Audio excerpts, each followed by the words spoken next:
Ngayong National Adolescent Immunization Month, nagpaalala ang Department of Health sa mga teenager na magbabakuna ng booster shots laban sa iba't ibang vaccine-preventable diseases. Ayon kay Dr. Janice Macazo, ang National Immunization Program Focal ng Disease Prevention and Control Bureau ng DOH, mahalagang magkaroon sila nito kahit pa nakatanggap na sila ng bakuna sa kanilang pagkabata. Meron mga bakuna na bumababa yung proteksyon pagkatapos ng mga ilang taon. Kagaya na lang ng diphtheria, pertussis at tetano.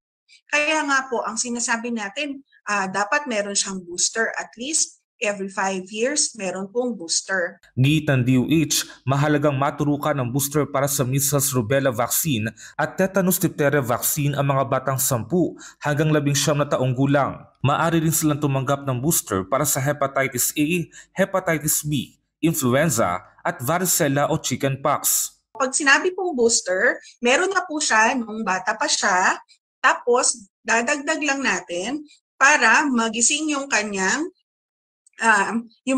immune system, magising o kaya madagdagan yung kanyang protection. Ayon sa datos noong 2022, teenagers ang bumubuo sa 40 sa kada 100 kaso ng diphtheria, 13 sa kada 100 kaso ng tigdas at 11 sa kada 100 kaso ng pertussis sa bansa. Eligible din na tumanggap ang nasabing age group ng karagdagang bakuna laban sa human papilloma virus at COVID-19. Ang mga nasabing bakuna ay maaring matanggap ng mga adolescent sa mga pampublikong paaralan, barangay health centers o sa private pediatrician.